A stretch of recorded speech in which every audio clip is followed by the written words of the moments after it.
kick it off? Yeah. Like I said, my video isn't working. It just stopped working right before this, but my name is Jonathan Chard. This is Chuck Van Pelt.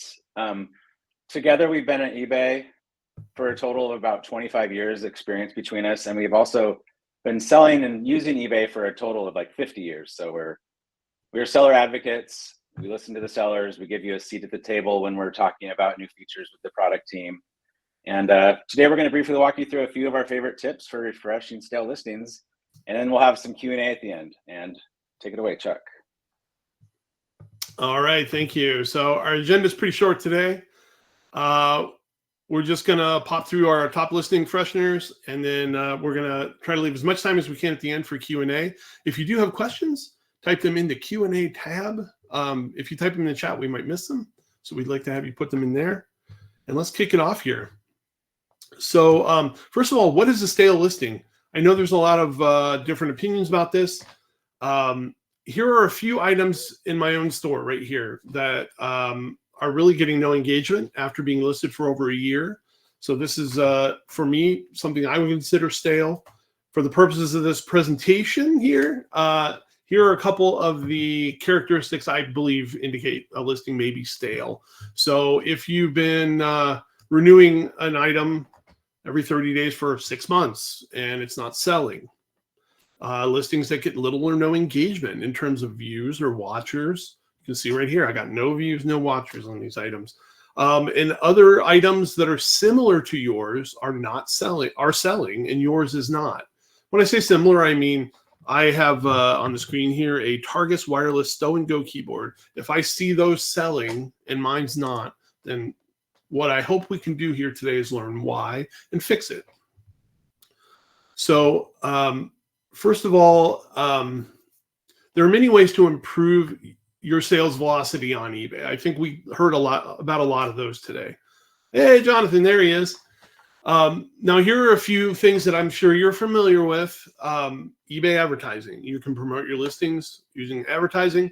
This costs money, obviously, but it is effective. Now, you can also run sales and coupons, also effective, but you are conceding some of your profit margin. And to be sure, email newsletters and social sharing are also a great way to get word out to potential buyers without any cost other than your time.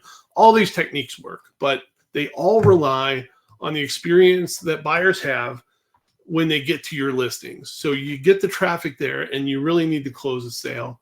Now I'm going to give you 5 ways to improve your listings and your chances of closing a sale without spending a penny.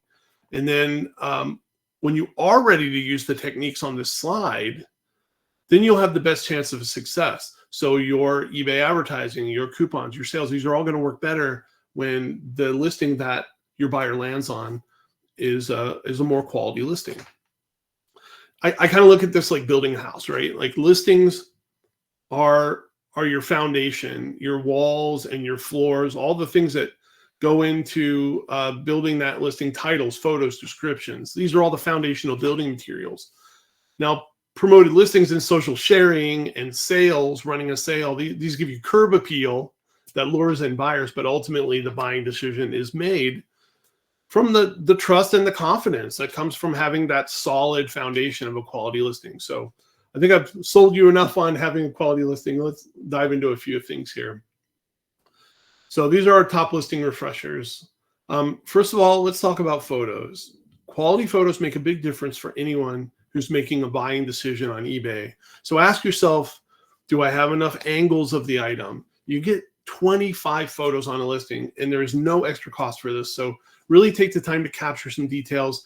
And if you've already got a listing and it's stale, go in, see if you have enough photos, add some more, edit that listing.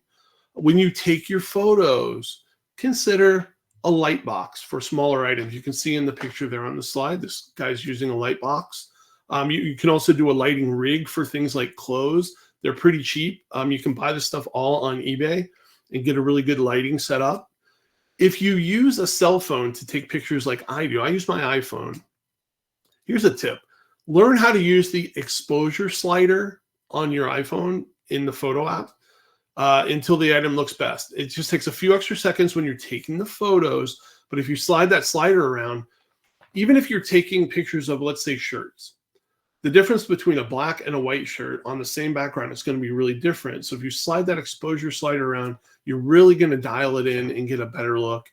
And when there's 30 or 40 or 50 or 100 of the same shirt on eBay, if yours is the one that pops, that's going to be the one that they buy. Be aware that things in the background of your photos can detract from the item. So if you notice you have a cluttered or unattractive background in your listings that are already live, edit those listings. And you don't even have to retake the photos. Just use eBay's background removal tool. Take out those backgrounds, or try the new AI background generator, which gives you a choice of some cool new backgrounds, and you can add those in with just a few clicks.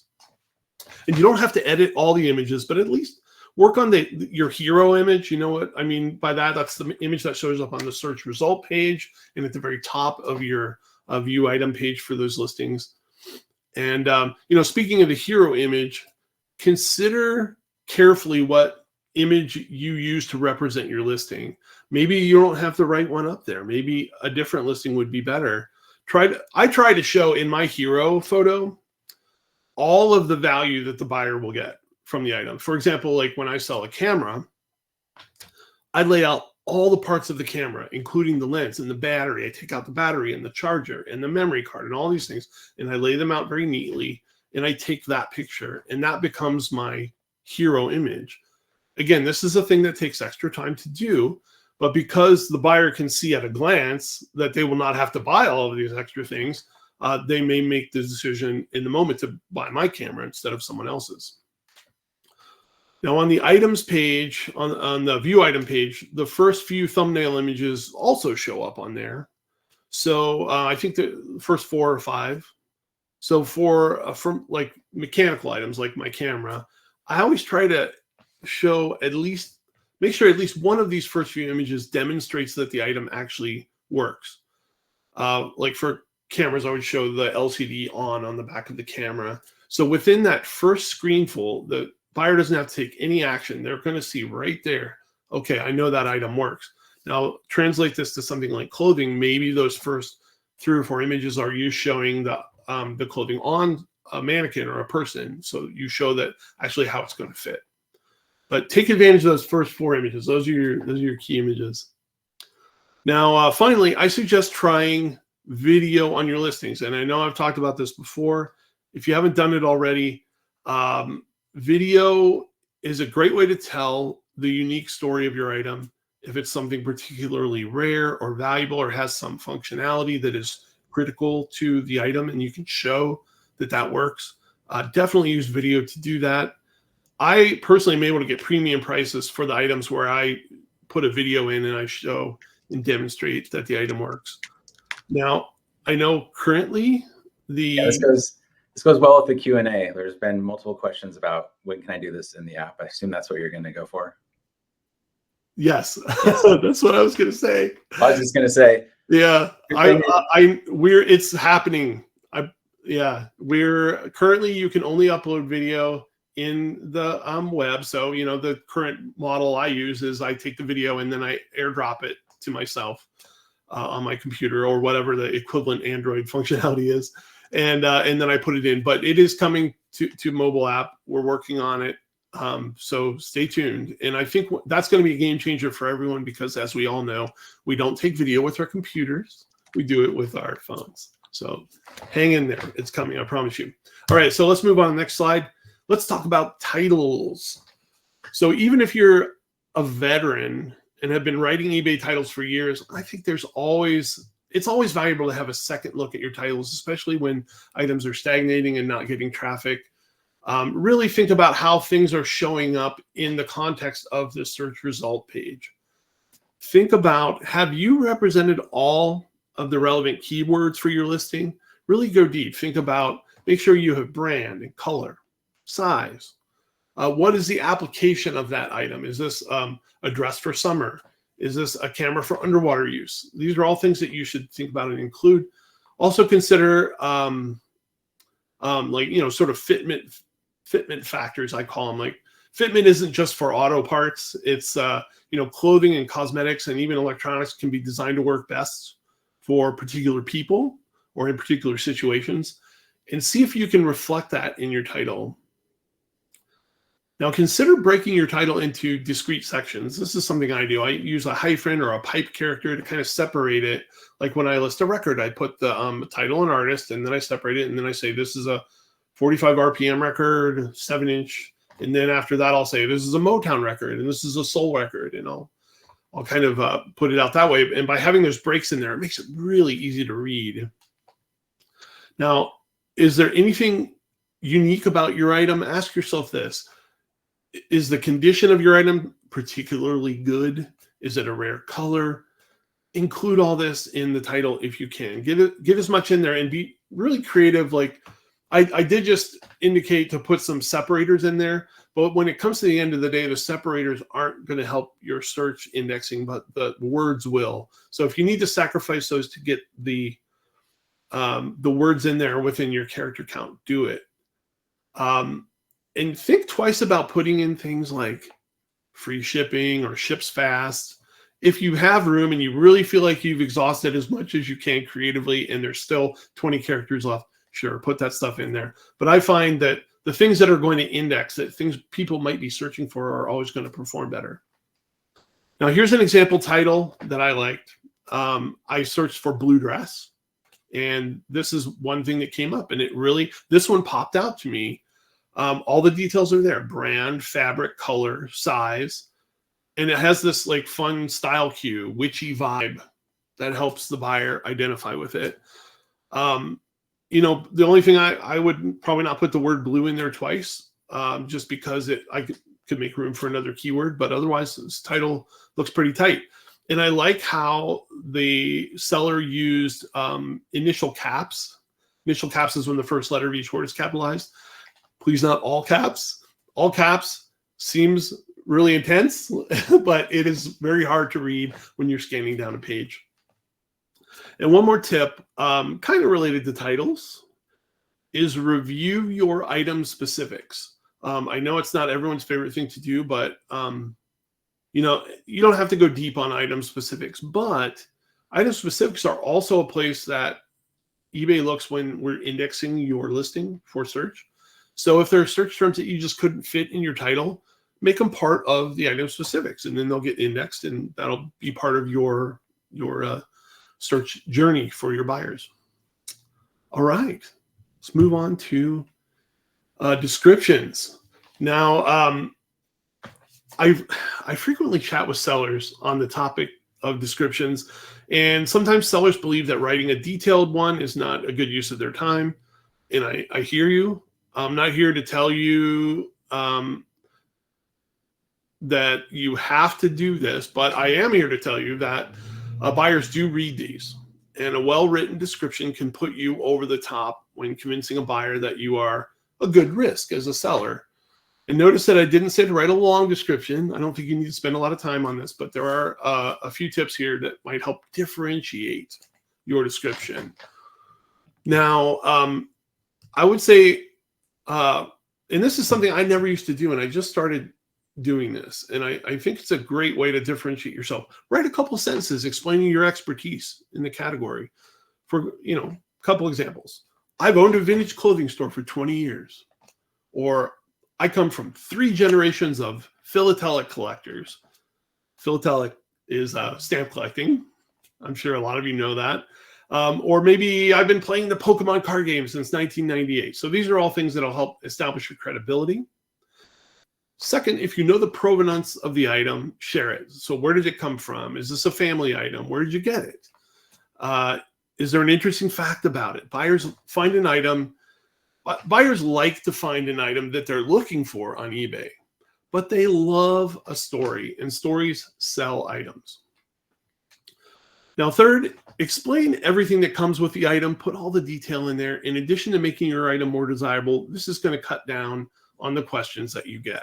So just do a bullet list. Like on this example I have here, all the details of what is included are spelled out there. And make sure to detail out every defect. Even if you think it's going to lower the item's value, you still got to do it. Buyers value honesty more than they dislike defects. So discounting the item for a defect is actually in the long run much cheaper than dealing with like an item not as described claim because they found a defect that you didn't disclose. Now, do you, as a seller, do you feel like you go above and beyond when you pack your items and ship and all the care you put into that?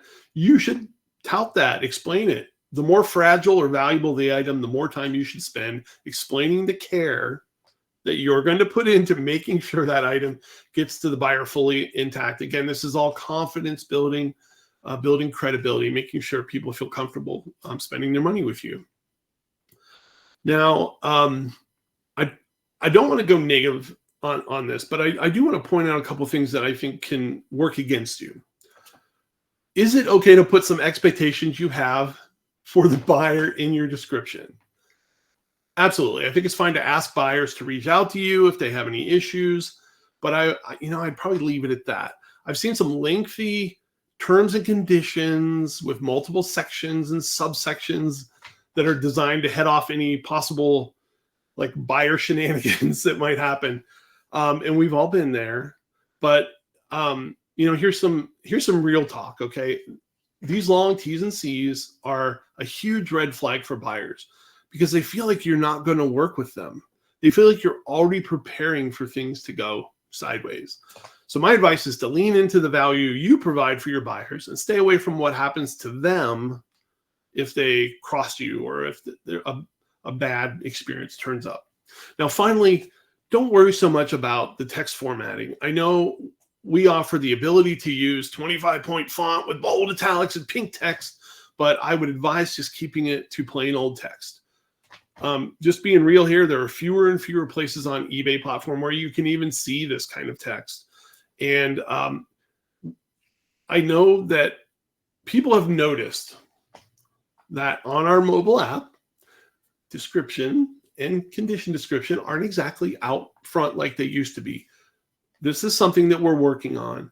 And it's going to be important that the more simple you make the text, put the message in there, the formatting is secondary, the easier it's going to make us to put a good snippet of your description out on that initial view item page on the mobile app where the buyers can see it. So I'll leave it at that on descriptions. And let's move on to prices. Now, I'll be honest, for me, the price is the lever that I pull most often when getting to my listings. I'm going to take a sip here one sec. All right. So price is the lever I pull most often to get my listings moving. Now, I know this is not for everyone, and I'm not advising that you just blanket discount your entire store. That's not a good strategy. But that said, there are a few pricing tips that I have here for helping move your listings and maintaining a healthy margin. My first advice is just to understand what the pricing curve looks like on the marketplace for the item you're trying to sell. Scan through recently sold items, see what they sold for. If you're priced near the top of the curve, you're likely to be sitting on that item for a while. Now, you will only know where you stand by looking at what similar items are selling for currently and pricing accordingly. I know it's really tough when you are into something for a lot and the market kind of falls out from under you. But you can sit on something for years. If your price double the market, it's just not going to move. So you have to consider that and if it's worth keeping that item in your store. Now, it's also important to understand what the current inventory of your item looks like on eBay. So a quick way to do this is to search for how many of the item have sold in the past 90 days. And then how many are currently listed. This ratio is called sell-through rate. And this is how most sellers calculate sell-through rate. For example, if there are 100 similar items for sale on eBay for under $20, then why would anyone pay $30 for yours? So just adjust your price to align, and unless there's something special about yours that makes it more valuable. If that's the case, great. You need to communicate this, put it in the title, put it in the description, and make sellers understand why yours is worth the premium. Keep in mind that if you use offers, you may want to leave a little extra meat on the bone that you can discount with. So factor that into your pricing, but I will talk about offers a little bit more on the next slide. Now, I want to give a quick plug for eBay's product research tool. it has gotten amazingly, scarily accurate as of late. It's a great place to see pricing trends over time. Go into Seller Hub, and under research, there's a product research tool. And quick tip in there, when you search for something, like say you search for a particular model of camera, make sure you switch to the camera category, and that will help eliminate all of the, like say, accessories for that same camera that are messing the price up, and that'll help you dial in, get the right price. Now, next, I want to recognize the difference between long tail items and commodity items, because I hear you all barking there about that. Like, I get it. There are some items that can sit in your store. So commodity is an item that where buyers purchase mostly on price because there are tons of them available. You will need to be more aggressive on price for these kinds of items. Long tail items are expected to sit for a while until they find that right person to come along. So generally, you can name your price on these items, on the long tail items, and you shouldn't need to discount as aggressively. But I just want to recognize that we're aware these two kinds of things exist. If you do your research, you may find it's impossible to make a profit on items that were profitable when you acquired them. I just mentioned this earlier. When this happens, you're not out of luck completely. I advise you to consider bundling these items into lots with other relevant items or similar items, or just bundling them together with more of that item. Put them in lots and just kind of wholesale them out. I find sometimes this is the right business decision for me to cut my losses and prune items from my store. And ultimately, this makes room for better inventory for me. I don't know about you, but I have a finite amount of space to store all these things. So I do like to move things along once they've been sitting for a while. Okay, let's move on to offers. Now, I know this isn't really something that you do to change your item, but all of the four things that we talked about already lead into this. This is how you're now going to start to drive traffic in, and they're going to see all the changes you made to your items and hopefully result in more sales. So once you stepped up your listings with your cleaned up or reshot photos, and you've written some amazing new titles, and you've enhanced your descriptions and revisited your pricing, I mean, this is how you're going to reap the benefits. One of the most effective ways to bring targeted buyers to your listings is with seller-initiated offers. This is where you are going to folks who have shown interest in your items, and you're making them an offer that they can't refuse, hopefully. Now, eBay helps you with this because we're going to target the buyers who have watched or heavily browsed your listings, and we'll help you send offers directly to them. You can do this individually. You can do it in bulk. It's super easy.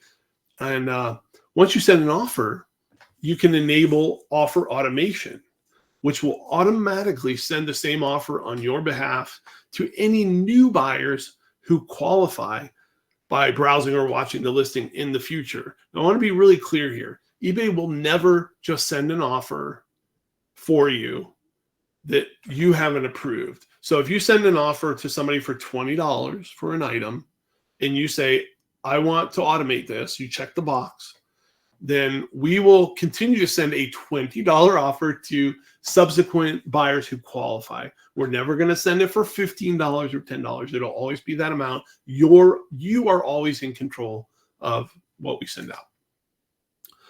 Now, I'm aware that sellers have found it frustrating in the past to end automated offers or edit them.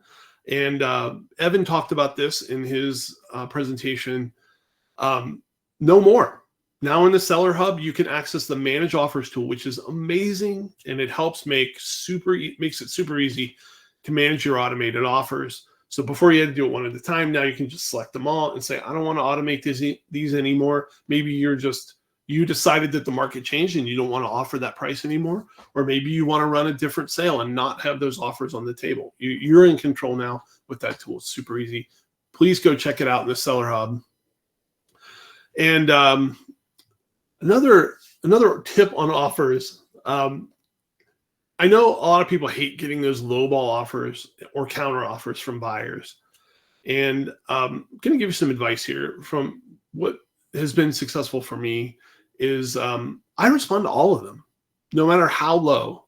If I have $100 item and they offer me $1, offer activity is considered engagement on your listing. And this can help drive additional traffic. When eBay sees people interacting on a listing, that now it helps give you more visibility, because that activity is showing eBay that there's interest in that item. So I got the $100 item, I get the $1 offer, I'm back at them with a $90 counter, and I'll do that all day with them. I don't care. It doesn't bother me at all, but that is engagement. All right, one more thing. Now you can send offers on multi-quantity listings. You couldn't do that before. It's a pretty recent thing. So give that a shot. And yeah, let me know how it turns out. Cool. That's it. Those are all the tips. And man, I hope you guys found those useful. How are we doing on time, Jonathan? We're at 1:30. All right. We got a half hour left. Oh, wow. Crazy. Awesome. I love it. I want to answer everyone's questions. Do our best. So I'm going to let Jonathan kind of take the lead on the answering questions, and I'm going to go through the Q&A tab. Remember, if you want to ask us questions, it could be follow-ups to what I just talked about. It can be new questions you have. Probably can't answer individual questions about your account as well, but we'll do our best to help you out. So go into the Q&A tab and ask in there. And Jonathan, do you see any that you want to jump on right away? I have a few things that will pop up. One, someone mentioned, let's see, I already lost your name. Patrick. He mentioned he has an issue with the app with cropping photos, which we're trying to bring up. I try to always bring it up. If you have any issues or bugs that happen, shake your app or tap the 3 dots in the top right corner and send us a bug report, or you can send us feedback. On the desktop, there's a little question mark in the lower right corner. Click that and send any like bug or feedback that way too. Those go straight to the team, and we are on top of those pretty good. So please report things through those methods. Cool. All right. I see a question here. So the automated offer does not send lowball offers. It just sends the offer to other buyers. Correct. That's exactly how it works. eBay will never try to offer what it thinks it should offer. It's always, you are in the driver's seat. If you've made an offer to somebody and you say automate this, that's the offer we're going to send to subsequent people. Yeah, good question. Yeah, Linda, does free shipping affect international sales, or is the seller only responsible to get it to the eBay distribution center? Yeah, if you're using eBay international shipping, you say free shipping. The buyer will probably pay some import fees and things like that, but they won't be charged shipping. You'll just be charged that domestic shipping cost to the location.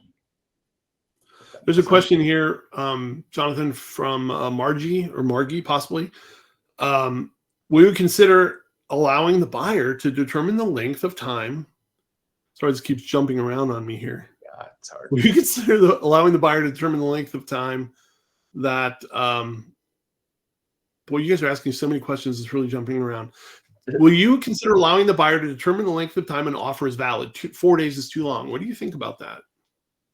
I think it would be nice to, I think 4 days is fine. I know people do think that maybe the lower the less time, more urgent, there's more urgency. And I do know maybe when you have that outstanding offer, you can't edit things. So that would be one issue, but I feel like there's no harm in letting the offer sit out for 4 days. What do you think? Yeah, I mean, I certainly will bring that up to the team. I think that's an interesting concept. The fact that someone can still buy your item even when there's an open offer on it now sort of makes that less important. But yeah, I think maybe that's a reason to leave the offer open longer. Yeah, I think. Yeah, now that you can send like the 5 offers to the same people, it's like first come, first serve or whatever. That's a good reason to have them longer. Yeah. All right, I'm trying to scan the questions here. Me too. And they're all great. Is the description? Oh my gosh, is the description part searchable keyword in the algorithm? I assume the title. Yeah, it'll use item specifics. It'll use the title, and it will pull some stuff out of the description when needed. Katie.